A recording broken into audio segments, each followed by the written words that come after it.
All right, now we're ready. All right. Hey guys, my name's Drew. I'm a firearms instructor, a NRA certified, and certified with the Department of Justice of North Carolina to teach the use of deadly force, otherwise known as concealed carry classes. I'm also a combat veteran, registered Republican voter here in Onslow County, and what we're doing is these interviews with the sheriff's candidates. And I have with me our final candidate. We've interviewed everybody, but kind of the front runner here, Colonel Thomas. And I represent a very important demographic in Onslow County. All the good-looking people, okay? So we want to know where he stands on some political issues, and especially talking about this document, the U.S. Constitution, something we talk about in class. Just yesterday, talking in class not only about the Second Amendment, but we talked about the First Amendment, the Fourth Amendment, the Fifth, the Sixth. All of this, very important. And I tell folks that local elections matter, all right? Maybe even more so than national elections. When we're talking about an executive branch here at the local level, that's the sheriff. So without further ado, if you just want to tell us a little bit about yourself, Colonel Thomas, and why you're running. I'm Chris Thomas. I'm the Chief Deputy for Onslow County Sheriff's Office. Our current sheriff is retiring. I'm second in command there now, and he's endorsed me to run in his place. I'm a 35-year veteran law enforcement officer. I'm also a military veteran as well. And I'm running because all my life I've had a drive to serve my community and to be of service to my fellow citizens. And the Lord's blessed me with a good career in law enforcement, and that seems to be my path in life, and I want to continue serving on that same path. Awesome. Yeah, there's no doubt that out of all the candidates, you have the most experience in law enforcement, without a doubt. And part of the reason I want to do these interviews is because we see all the political signs around. You've got quite a bit of support here on Old 30. There's a lot of Chris Thomas signs. But it all started because I saw the signs, and people don't even know what the candidates look like, let alone what they stand for. So that's part of what we're doing here.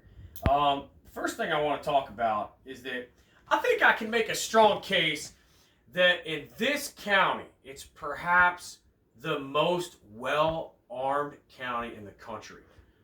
I mean, that's a bold statement, but really, tell me where else you got 5 gun shops in one zip code. Okay, you've got a lot of gunfighters here, and what I mean by that is retired military, you've got first responders, you got active duty, and I mean, you got more gun shops in this county than you do McDonald's, if you think about it. I mean, we got what? Semper Fi Guns, Armageddon Armory, you got the gun shop, you got Guerrilla Armament, Sportsman's Lodge, Flatwoods. I mean, am I forgetting any of them? Plus, not even counting, you can get a gun at the MCX, Academy, Dick's. So what kind of message do you have for the gun culture here? You know, for the people that are, you know, every week we have classes, we have competitions, we've got ranges. You know, what do you say about that? The gun culture here, what kind of... Well, obviously the military drives it, and also being traditionally a rural county up until the past several years drives the gun culture here. Sure.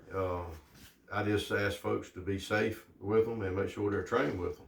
Yeah. I'm a strong supporter of the Second Amendment. I believe that you should have a gun to defend yourself. I believe the Second Amendment is there for your defense and defense of your family. It's not necessarily there for you to hunt. That's right. It's there for your defense. But Onslow County issues a lot of gun permits.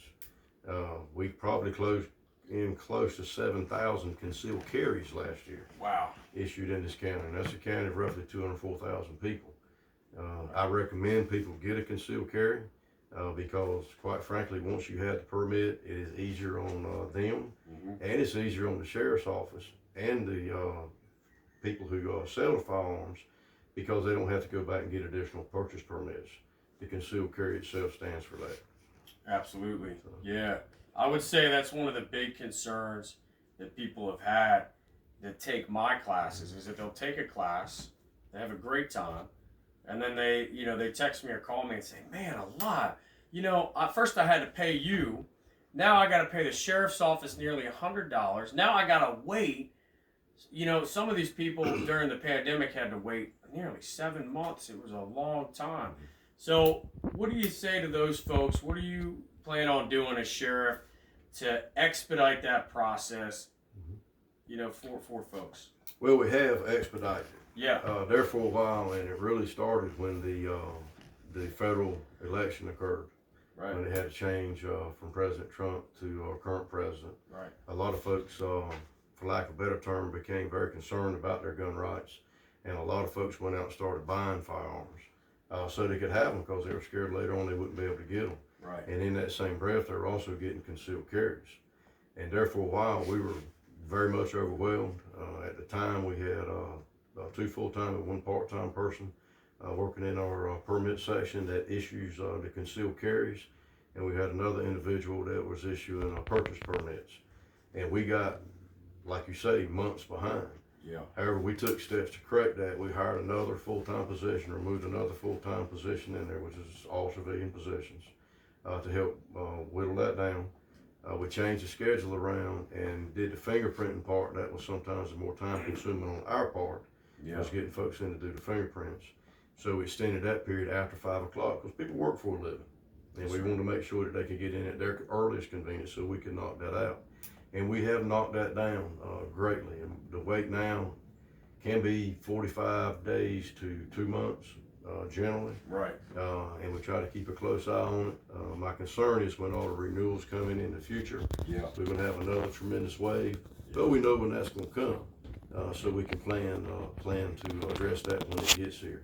Our purchase permits, our turnaround now purchase permits is about 3 days. Yeah. Now, mind you, sometimes the holdup on it is inaccurate information on the applications. It's not filled out correctly, or somebody does submit some wrong documentation or does something wrong with the application, and we have to try and reach back out to folks to get them to come back in and correct it. Right. But now for us to process the concealed carry is really not that long. It's a couple of weeks. But once we've processed it, we have to submit everything to Raleigh. Yeah. And then it gets in a stack with all the stuff from all over the state, and they process it through the staff they have, and then they send the permit back to us. So right now we're somewhere between 45 days and a 2-month return on actually submitting to getting it back. To get it back. Yeah. To getting it back, which is pretty good considering the volume of permits we do. But we have laid forth an extra effort to get the wait time down. I don't like the wait time. The majority of the money for the permit goes to the state. It doesn't go to the sheriff's office. I mean, we're paid for doing the fingerprinting. Right? Holy Yes, sir. smokes. Wow. It goes to them, but we're paid to do the prints and those things. And of course, the purchase permits are $5, and then that comes to the sheriff's office, which they're just $5 a piece. Yeah. Okay. Yeah. Yeah. Getting that wait time down to 3 days from 14. A lot of people are happy about that. How do you feel about one of my? I think it's kind of ridiculous that in this state, and I know this is not something you can change. All right, we'll be clear about that. This is not something a sheriff can change. But in the state of North Carolina, you can go into a gun shop and you can buy an AR-15. You can walk in and walk out with a NICS instant background check. But if you want to buy a .22 pistol, you need to get permission from the sheriff. All right? That's ridiculous. All right? And I also think that the concealed carry, if we just eliminated it from one of the things the sheriff's office needs to do, would save your time to do more important things. How do you feel about like constitutional carry if North Carolina was to move to that?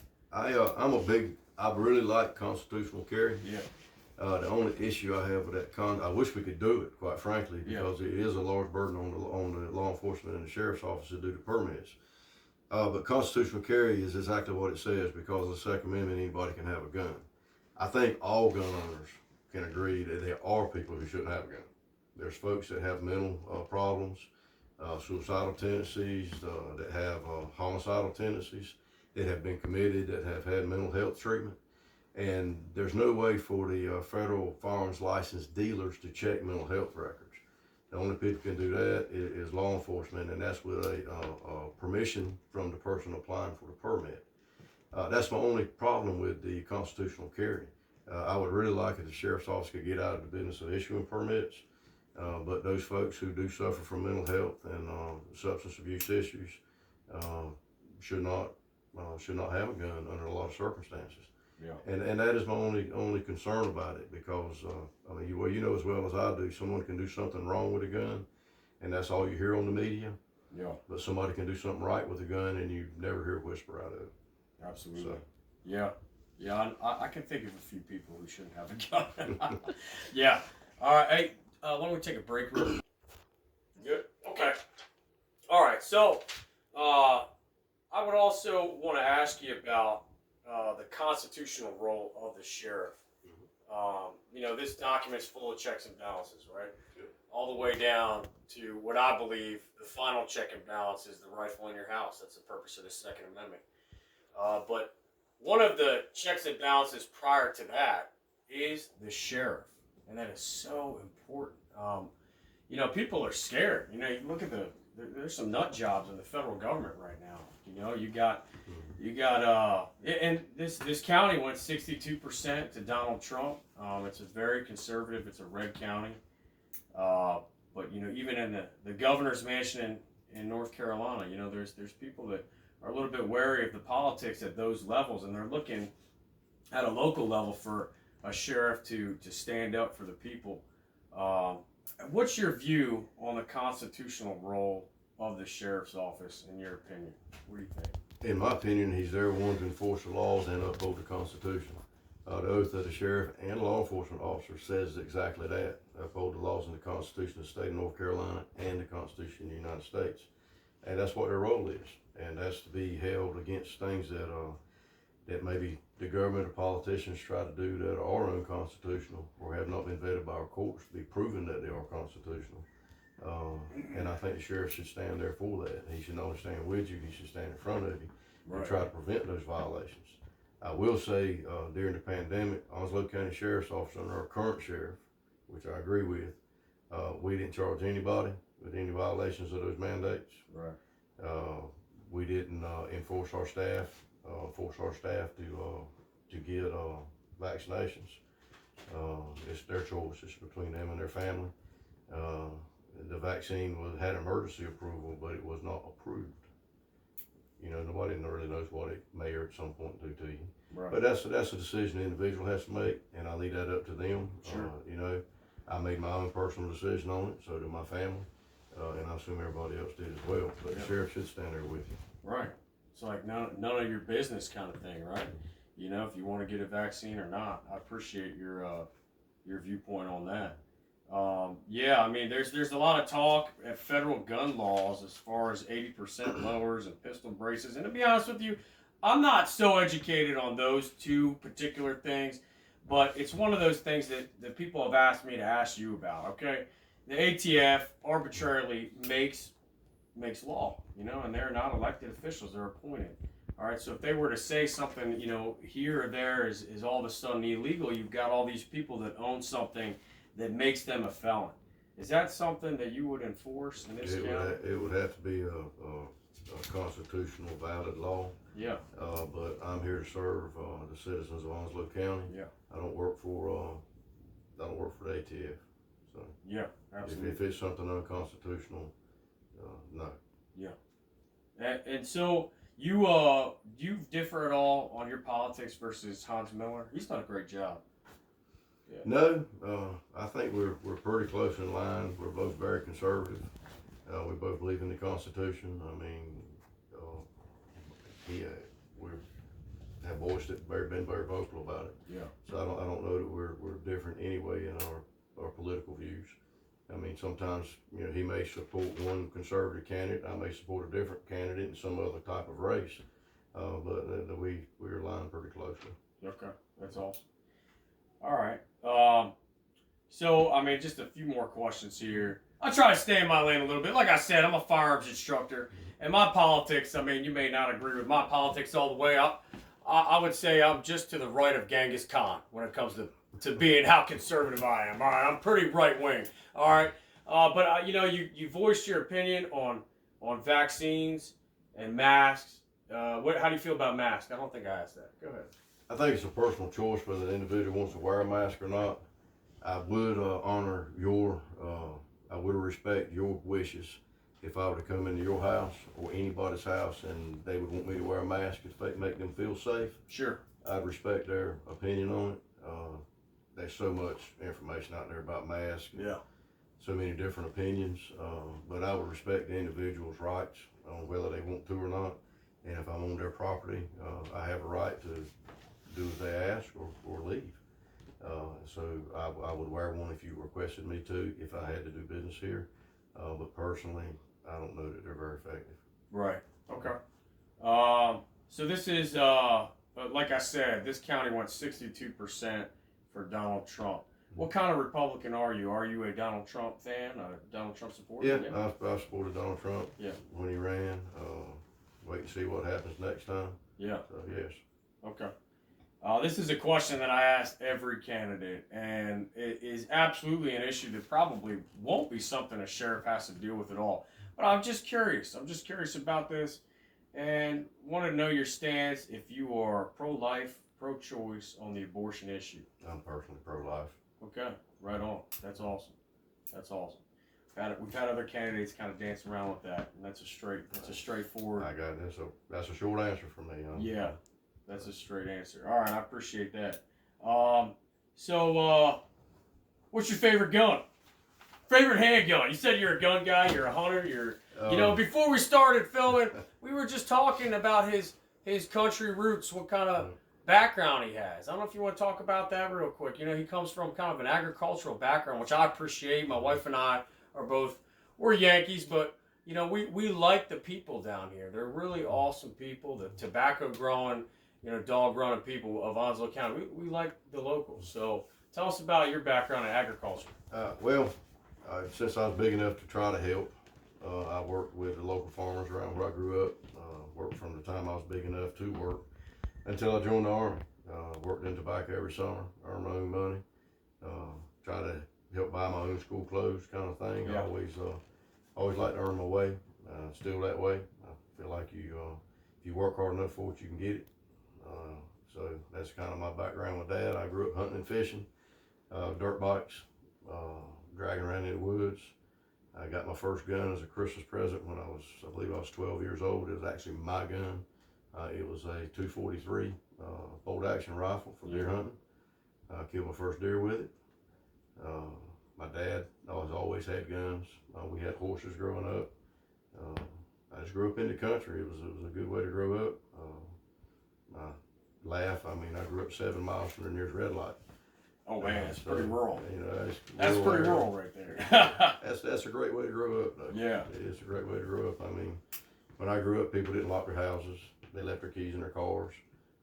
Times have changed, population has grown, but it was a good way to grow up. Yeah, that's something you mentioned during the candidates forum. We were talking about that too. I didn't know what to expect, if it was going to be a debate or what. But that's something you mentioned in the candidates forum, that the population here is just like skyrocketing, and that could change the demographics on voting and stuff like that. Hopefully not. Hopefully not. I mean, you want to have more conservative, like-minded people like us, you know, hopefully moving into the county. But you know, what's your thoughts on that? But the growth is kind of shocking sometimes. Yeah, I'm not a fan of it. I don't like seeing the new development and everything. I wish they would kind of slow down on that. Conservation of, you know, like farmland, and it's nothing we can really do about it. I don't know if that's a county commissioner kind of question, but you know. A lot of times I'll ride by a big field that's been a field forever, and I'll come by it and they put roads in it, and they're putting houses in it. But I guess that's the price of being popular, I guess. Onslow County's a pretty popular county. So. Yeah, it's growing pretty quick. So, let me see what else I got here. You want to pause it real quick? Just a second. All right. Oh, you want to pause it? Yeah. All right, sorry guys, got scatterbrained. I've been punching the head a lot, so I apologize, okay? Some mild TBI there. So, the original question I was asking him was, what's your favorite handgun? You're a gun guy. All right, I noticed you carried a Glock on your hip. That's probably a department issue, right? Actually, that was not. That was his one that's approved by the sheriff that we can carry. It's my personal one. Yeah. That's a tough question, right? It would be incorrect to say all of them, wouldn't it? Yeah, that's right. No, if you could only have one handgun, what would it be? I'm an old school guy. Yeah. I think one of my favorite handguns is 1911. Yeah. I've always liked those. But I'm a firearms instructor as well. That's right. I'm a criminal justice firearms instructor, and it's really hard to beat a Glock. Our agency carries a Glock Model 45, which is a 9mm. Right. Carries 17 rounds in a magazine. So I'm kind of fond of those as well. It's hard for me to choose just one, but I am a 1911 fan. 1911. Very much 1911 fan. 45. Well, for a long time, the sheriff's office was carrying a 45, if I'm not mistaken, right? Over the years that I've worked, when I started, we carried wheel guns. We carried revolvers. Carried 357s and 38s. Then we went to 45s, and then my 9mm came out, and we kind of went to 9mm. Yeah. And a lot of agencies went back to 45, and there's a lot of changing been going on over the years. But the stuff that I read about ballistics, the 9mm have gotten so good with some of their ballistics that it's become the go-to gun for law enforcement. And I think if I had to pick one for an agency, it would be a Glock 9mm. Yeah. So, but me, I will always have a 1911. Yeah. I have several, and I will always have a 1911. I think the voters would appreciate you having that on your hip. That'd be pretty badass, you know what I mean? There's nothing wrong with that. You know, 8 rounds of 45 ACP. You know, that's a great gun. I'm a revolver guy myself, but, you know, the 1911, that hits hard. Well, if you think about teaching people to shoot, revolvers are probably the easiest to teach somebody. Yeah. Then a Glock. I mean, there's very few parts or moving parts that a student has to learn. Right. As opposed to a gun with a decock lever or a thumb safety or backstrap safety. Yeah. Or, except for the reloading. I tell people revolver's an expert's gun in that respect because it's a little bit harder under stress to reload with speed loaders and stuff. That's and speed strips as well. And speed strips. I got one on me right now. Yeah. So that could be difficult as well. But yeah, I guess another question I would. Do you have anything that you would you want to say about your opponents? Do you have any thoughts about those 3 guys? Because I'll tell you this: every time that I've talked to them, they're really not gunning for one another. They don't really say much about each other. Everyone obviously is gunning for you. Everyone's got criticism. And one of the criticism is, hey, you've been in law enforcement for so long. That's a great thing. But then at the same time, isn't that a detriment as well that you've been there for so long? That's one thing. I mean, do you have anything to say to your opponents on any of that stuff? Well, I don't know them very well. Right. I've just come to know them in the past year, quite frankly. They seem like very nice guys. I don't have anything derogatory to say about any of them. But as far as me and the years of experience that I have, you know, if you're gonna go to some kind of professional like a doctor, do you want somebody that knows what they're doing, or do you want somebody just starting? You know, that kind of thing. And to think that somebody can run an agency as large as the sheriff's office that does not have that experience in law enforcement, they're starting really in a bad spot to try to learn what they're doing and try to figure out the right policies to do. So I think the experience very much matters, and I think my leadership experience adds a whole lot to the equation as well. Absolutely, yeah. Do you have anything that I might be forgetting about? I feel like he's just a straight shooter. You know, the other guys were really kind of long-winded with a lot of stuff, but Col Chris Thomas, he just tells you how it is right very briefly, which is good. I don't think I have anything else. If I can think of anything else, you know, I'll write it down. But guys, I really appreciate you. I don't know if you have anything final to say to the viewers. I really appreciate getting the chance to come by and talk with you and getting to meet y'all. Yeah. I've enjoyed it. Yeah, thank you for coming out. Yes, sir. Yeah. Absolutely. Thank you Absolutely. so much. Yes, sir. I'll tell you guys to like and subscribe if I put this up on YouTube, which I will. And if you have any questions, you know, that maybe I didn't ask, put it in the comment box below, and I'll see if I can get it to Col Chris Thomas here. But this is all for your benefit. You know, we want to see where the candidates stand so we can make a good choice for our sheriff. Those of you that are registered to vote, the Republican primary coming up here May 17th. Otherwise, thanks guys. Stay head up, eyes up. We'll see you.